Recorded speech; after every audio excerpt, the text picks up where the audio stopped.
Soy Valentina Arias y voy a empezar a hacerles videos de medicina para que vean que entenderla en verdad es súper sencilla.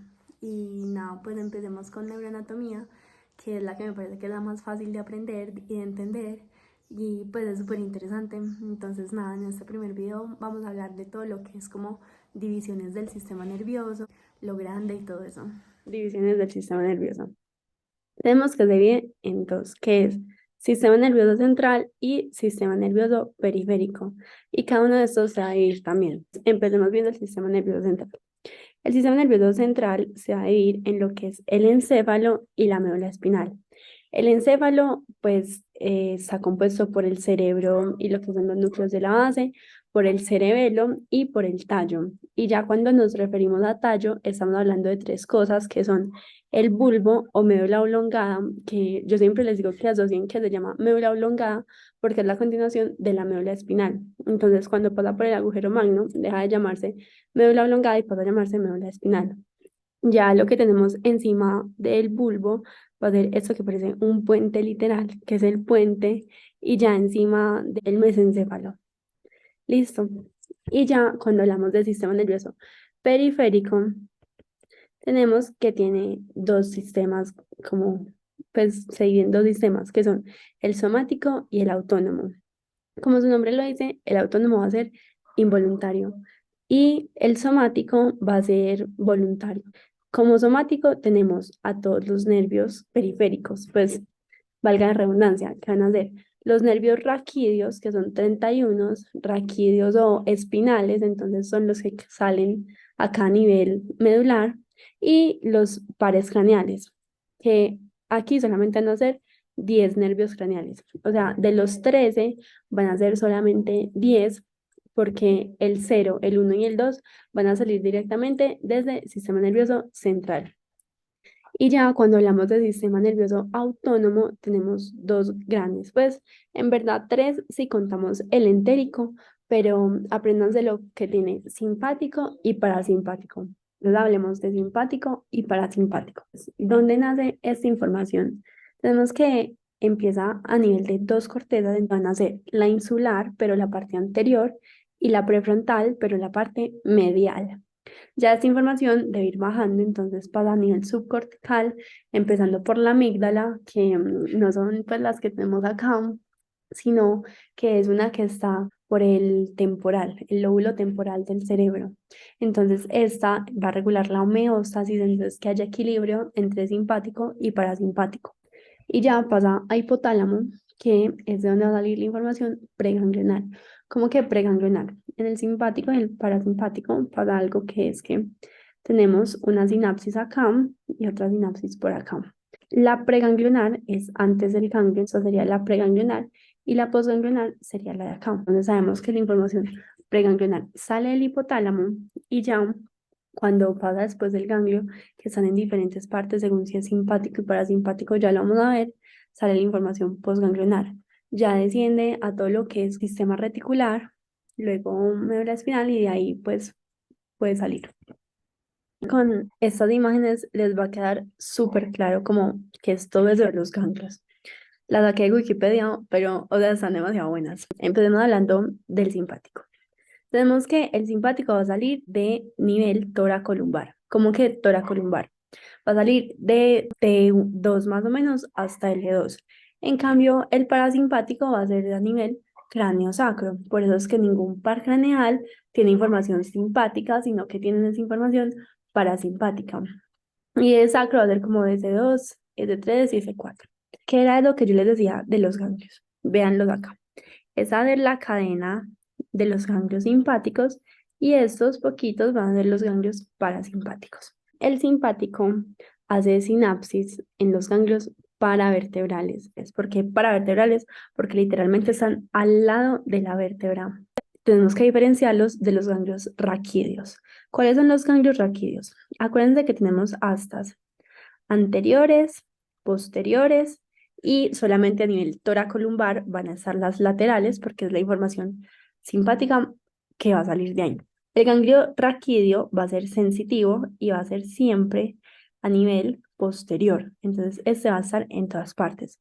En cambio, los paravertebrales, que sí van a ser simpáticos vamos a tener solamente 3 cervicales, que son el superior, el medio y el inferior, 12 torácicos, 5 lumbares, 5 sacros. Pero la información igualmente solamente va a salir a nivel toracolumbar. ¿Y cómo se da esto? Es porque tenemos 3 opciones de sinapsis. La primera, ¿cómo va a ser? Que la información salga del asta lateral y haga sinapsis en el ganglio del mismo nivel medular. La segunda opción que puede ser que vaya hacia arriba o hacia abajo de la misma cadena ganglionar. Y ya la tercera opción es que vaya a ganglios que estén distales. Por ejemplo, tenemos una cosa que se llama el plexo celíaco, que luego se los voy a explicar. Y por ahí se va por unos nervios que llaman los esplácnicos hasta llegar al plexo. Entonces, vean que es como ganglios que están distales. Sin embargo, como están tan cercanos, se va a decir que son neuronas cortas. En cambio, las postganglionares van a ser más largas, a diferencia del parasimpático, donde sí va a ser más corta la distancia del ganglio a lo que está inervando, porque los ganglios son mucho más distales del nivel medular al que salen. Ahora, ¿cuál es la diferencia del sistema nervioso simpático y del sistema nervioso parasimpático? ¿Cuál es su función? Bueno, literal van a inervar casi a lo mismo. Obviamente hay unas excepciones y el simpático inerva más cosas que el parasimpático, pero en términos generales se inerva casi a lo mismo para dar el equilibrio. Porque, por ejemplo, no sé, si yo estoy salivando mucho, cuando yo no tenga que salivar tanto, pues necesito a alguien que me contrarreste esto y ya vamos a ver qué funciones de cada uno. El simpático, yo siempre digo que lo asocien cuando a uno le van a robar. Pues a mí nunca me han robado, pero no sé, si lo van a robar, que pueda salir corriendo, ¿qué haría el cuerpo humano? A nivel de los ojos, tenemos que ver más hacia la periferia.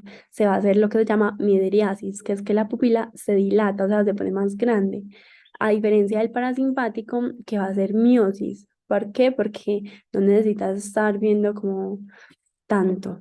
¿Qué más? Tenemos las glándulas salivares. Yo a veces también lo asocio, es que el parasimpático pues tiene como para de relajar, o sea, de parar, de reposar. Va a ser más el encargado de cuando estamos comiendo, de cuando vamos a ir al baño. El simpático inhibirían como las glándulas salivares porque no las necesitan como en ese momento. En cambio, el parasimpático, que sí las necesita porque va a empezar a comer, por lo que sea, las estimula.